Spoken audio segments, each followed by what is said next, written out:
Welcome to episode 64 of Drew's Sports Crew here on this Monday morning, our Memorial Day special. So we're going to keep this episode nice and brief. And yeah, it's Drew Skyberg here on solo duty. So before we start here, as it is Memorial Day, I just wanted to take some time and reflect on the men and women who gave it all for us and this country. With that, let's move on to our next segment now, the announcement segment, talking about all the announcements going on for the sports crew. And yeah, live show is coming up. It's almost here. I mean, time is flying. June 3rd at 7 p.m. Soon it'll be that time, and soon it'll be myself, Zach Roush, and Jared Valesky on the mic, and we will be doing our first ever live show. Look, it is crazy, and I'm really looking forward to this here.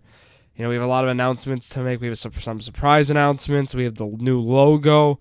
We have the new name. I mean, this is going to be a wild event. And with that, we're going to go into the shout-out of the week, and that goes to Corbin Burns. On Sunday, he notched his 500th career strikeout. So, look, he's been dominating this year still. No problem. We know there's a little concern with his spin rate last year. Sticky substances, right, goes down. And then, you know, he had a few troublesome outings in mid to late summer last year, and look, he's showing no signs of slowing down this year. He's looking phenomenal. Talk about Sunday's outing. I mean, you know, that had Cy Young all over. I know Sandy Alcantara of the Miami Marlins is putting together a phenomenal season as he just has been. You know, him and Pablo Lopez, a duo in Miami right now. But, you know, Corbin Burns has done phenomenal as well. And look, it's just been great to watch this Brewers rotation. I know the injury bug, you know, with Freddie Peralta, that was really heartbreaking. And, you know, seeing Woodruff, that was a little concerning, but sounds like he will be okay. But enough about the Brewers before we get to the weekly sports talk. You know, that'll be covered then. So let's talk about the stats of the week. And boy, you know, we got a little bit from every sport, right? That's how we like to roll, not just baseball, as much as it would be okay with me, but here it is. Let's roll. You know, the Kia All-NBA first team is made up of entirely of players age 27 or younger, and this is the first time it's been like that since the 1954 to 1955 season. So, you know, NBA has not been around for historically that long compared to the NFL or MLB. So, you know, it's always crazy to see a stat like that. And we'll really talk about the teams right now. Giannis, of course, you know, was unanimous. I mean, he was actually the lone unanimous first-team player for the Bucks. You know, he at the forward spot, so he got on there. Luka Doncic as out of Dallas, he got on. Nikola Jokic, Devin Booker, both those guys got on. And then Jason Tatum from the Boston Celtics. The big gripe right now is Joel Embiid being on the second team, and a lot of people are very upset about this. And look. You got to understand, positions matter for this. It's not the All-Star game. You're not going to start three forwards. For All-NBA, positions matter, and therefore, guys are going to get excluded. Guys are going to get snubbed.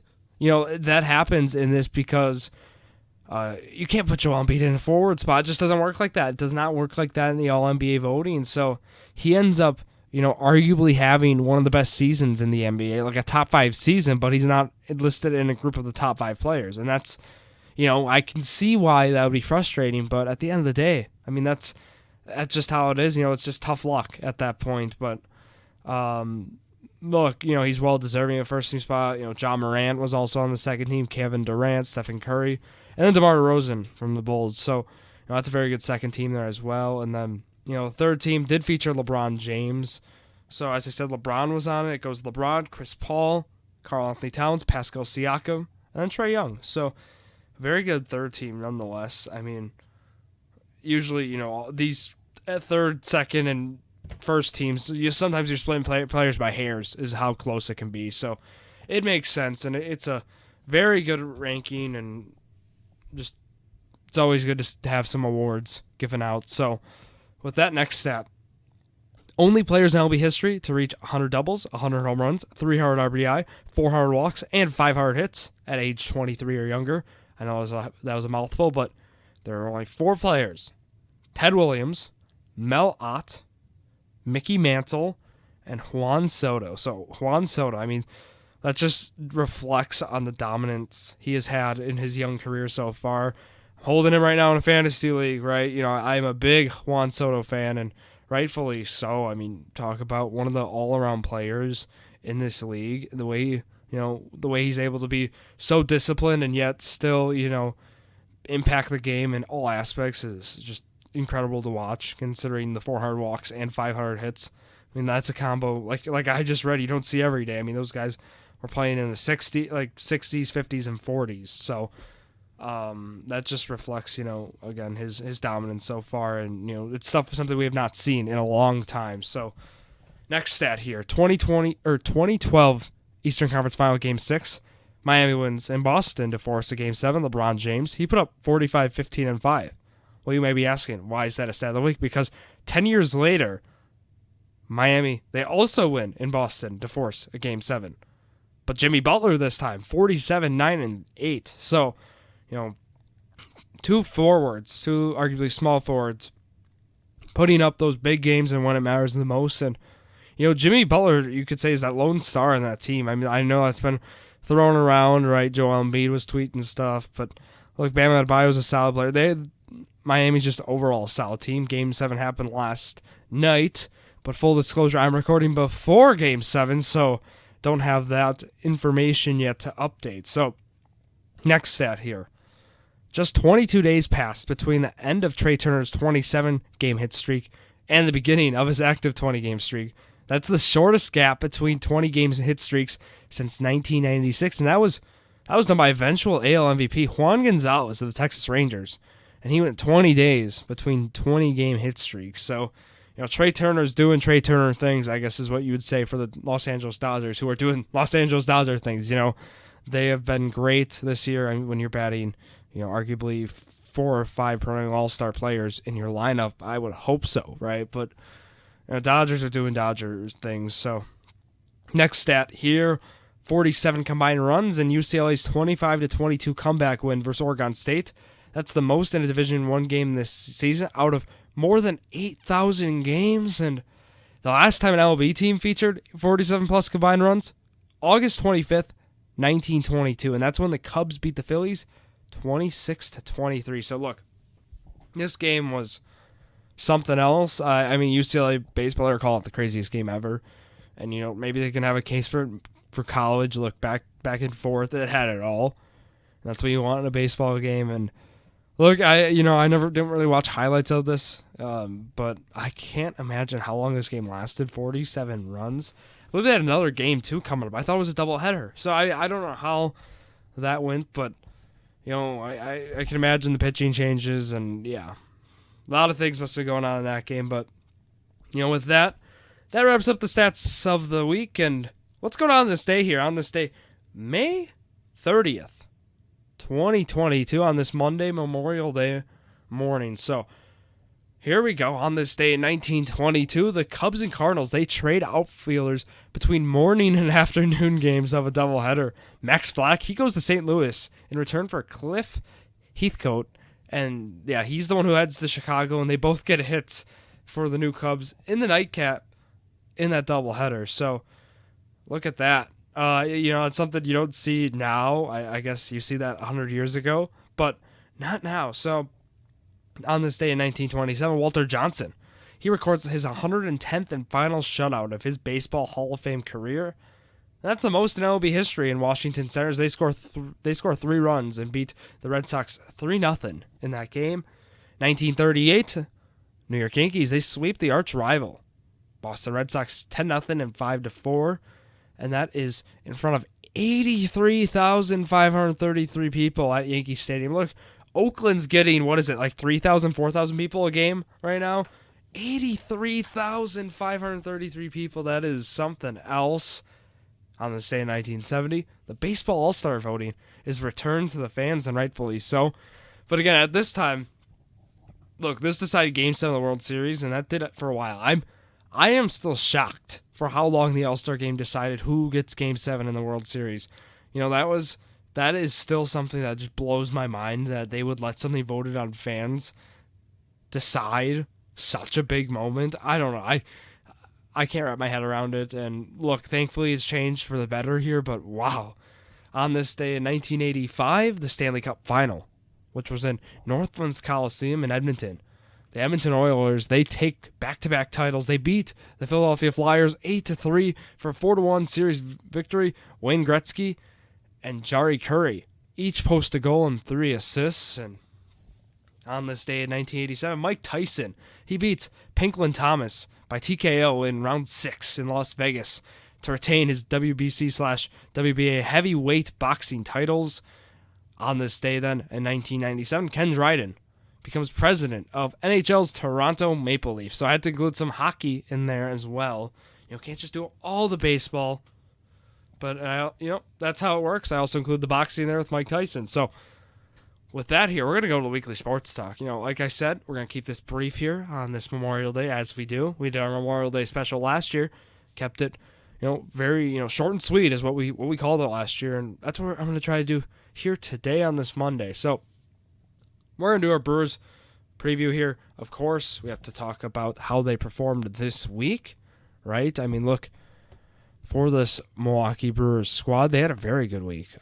You could say, right? You win that series in San Diego, a tough series. You lose game 1, you win game 2 and game 3, and then you split another 4-game series set with the Cardinals. And that's going to be a team that's going to challenge you all year.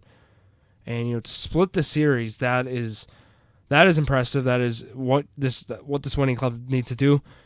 I always like to say, you go 500 or so against the great teams, 500 or a little above, a few games above, and then you take care of the maybe the not so good teams, and that's what these great teams do. And look, that's what the Brewers have exactly done so far this year. And with that, that makes this team might be my favorite team that I have watched in all of my years of watching baseball, just solely based on the fact is, I think the bell brings up. There's just something about this team. I know we talked about Mark Anasio talking about it as well. There's just something about this team. I don't know how to explain it. It just feels right this year. I know the injuries and stuff might make it not feel right, but it just feels right this year for this squad. And I'm just really excited to keep watching this team play, and that's exactly what we're gonna do. So, this past week, like I said, they ended up winning 4 games, and then they lose 3. So they go 4-3 on that. And so what that means then for the Brewer Prediction Challenge is that myself, Drew Skyberg, am I a winner? I am not. Ryan Borkart goes 4-3. He wins the Brewer Prediction Challenge for Week 7. He predicts that exactly. He says 4-3 on the dot. Drew in 5-2, and unfortunately, I wanted a big series win in St. Louis, and they didn't get the job done with those back-to-back losses Friday and Saturday. But I'm not complaining with a 4-3 record. But congrats to Ryan on winning the Brewer Prediction Challenge this past week. So, looking back on it, of course, we have to preview some of the games, right? Going through it, it's always a West Coast trip, going to San Diego. That's always fun, isn't it, right? When you have 8:40 first pitch. I mean, these games were getting done late. I believe game 1 was like 12. It was like 12:16 it ended in the morning. So it starts Monday night, ends Tuesday morning Central Time. This is a little late there. So, they're always tough to get the Brewer fan base to watch, especially when it's that late, right? But I was able to catch the game still, right? Look, Adrian Howitzer pitched game 1. He pitched very well. It was a little concerning his next time out, which we'll talk about as well. But he didn't pitch all that bad. Didn't really have strikeouts working for him. He finished with 4 in the game. But the story, Nick Martinez allows those 2 runs, but otherwise he was dialed in. And then, the Phillies, not the Phillies, my apologies. The Padres threw their whole bullpen at them, right? They threw all their best pitchers out, and when they did that, it was tough for the Brewers to win that game. But they came. It ended in extra innings there, and it ends with Jose Azocar's walk-off single. So that's what ended that game. Brewers couldn't get anything, with that ghost runner on second. Couldn't get anything going.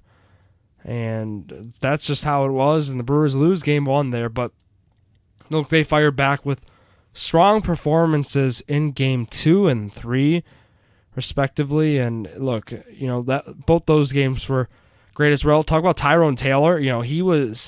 He's been a force this week. He's the Brewer Player of the Week. I mean, he could have been the Shout-Out of the Week. But it goes, like I said, it burns. And Tyrone Taylor was really the main source of offense, it feels, on this road trip. And him and Keston here now in the St. Louis series, of course. But look, Taylor had that big game in games 2 and 3. I guess he had big games, I should say, plural. And then that 2-1 game that Brewers end up winning. They win the 1-run games. I mean, that's something else about this team that just makes them so dominant, right? Aaron Ashby, it talk about how well he performed, and then Tyrone Taylor got a sac fly that game, go ahead. But not a lot of offense in the series between both. But when you get two really great pitching teams, that's just how it is, right? Padres throw out Yu Darvish. Brewers historically don't do well against him, and they didn't do well today or last week. And look, just great team win, great series win, and then they go on the 4-game trip, and that starts off well. They win that first game. Eric Lauer, some concerns with him. Velocity's down, and with that, it's always concerning, but he still, gets the job done, and Brewers still win 4-3. So that ends up being just fine, and they lose back-to-back games on Friday and Saturday, 4-2 and 8-3. Neither of those games were really that exciting. Here gets that home run late, is to kind of make it not so bad, in that Friday game. And then same, really, in game 3 there, that was just the Nolan Gorman show, and he's going to be a great player. Matthew Liberatore as well. Both those guys go up together, and they've been childhood friends. That's just such a great story, and they're going to be great players. Both of them are. But all Brewers in Sunday's game, Low Kane hits a home run even. Look, if Kane's hitting home runs, it's a good day. Rowdy Tellez hits a home run. Jace Pearson hits that monster 3-run home run off Michaelis. And Corbin Burns, what else can you say? 7 innings, 2 hits allowed, 11 strikeouts. Look, right now for me, it's Sandy Alcantara and him dueling right now for who's Cy Young. Pablo Lopez is right there at 3, and these guys are pitching phenomenal, lights out for sure. It's a battle of who's starting the All-Star game for me, but it was just what a great win there. Omar Narvaez getting those 3 hits too in the game, and just great Sunday baseball there for the Brewers, and they finished strong on this week. So now let's go to next week, right? We're gonna go to talk about that here. As I said, we're gonna keep this brief. So we have 4-game series against the Cubs. So how that works, doubleheader today, 12:05, 6:40 in Chicago. 7:05 then on Tuesday is the game, May 31st. Then we go to June, and on Wednesday it's a 7:05 game, and then we have a 4-game series against the Padres at home.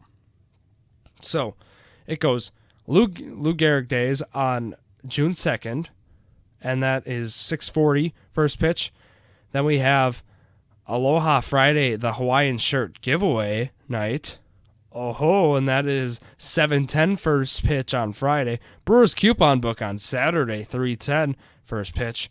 Brandon Woodruff bobblehead on that Sunday, June 5th, 1:10 first pitch. Drew, Skyberg, myself, I will be at this game. So I am looking forward to that, and look, that is going to be an exciting bobblehead, and always love some Sunday baseball. Hopefully it's not too hot. But with that, I am going to go for my prediction challenge. You always see me go generous, and I'm going to go 6-2.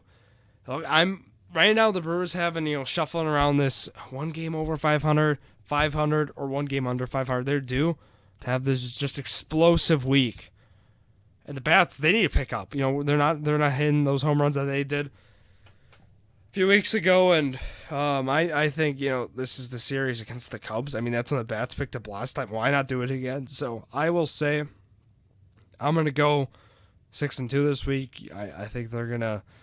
How am I going to go about this? I'll say they take 3 out of 4 from both squads. How about that? I think, you don't sweep them, or maybe you sweep one, you split. You could totally see them sweeping the Cubs at Wrigley for a game, which would be awesome. But, yeah, that's how I think this is gonna go. And with that, that kind of wraps it up here. As I said, go out and enjoy your Memorial Day, right? And that is episode 64 here. So, just to talk scheduling, right?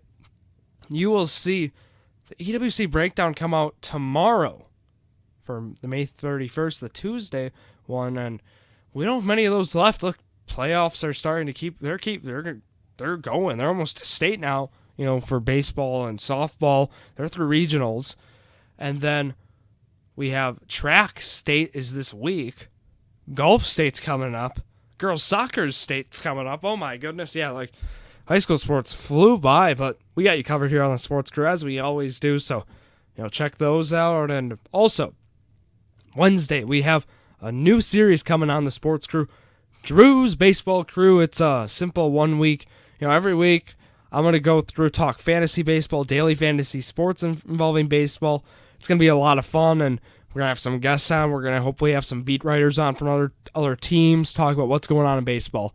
So it's going to be a great time. We're going to keep them once a week for now, and we'll see how it goes. And also, we're going to have a basketball series coming up when the finals wrap up, Drew's Basketball Crew. So, it's going to be fun to dive in these sports specifically, just like how we did with Journey to a Million, right? So, we have Drew's Sports Crew here, the Monday one, where we go generally into the sports, more of a general approach with, of course, all of our wacky stuff we do with On This Day, Stats of the Week, Shout Out of the Week, and, of course, Trivia.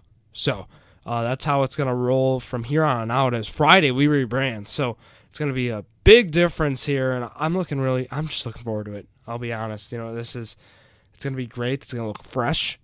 And then with that, that always means merchandise. So, but if you have those sweatshirts, do not worry. Like I said, the logo looks very similar to it. And you'll still recognize the brand. You have an antique item. That's how I like to look at it as well. I'll still be repping the Jordan and Drew the Sports Crew sweatshirt, even though when the rebranding takes place. So, with that, that'll wrap up here. Myself, again, Drew Skyberg, will be signing off here. So, thank you all for listening to yet another episode of Drew's Sports Crew, the perfect podcast for you.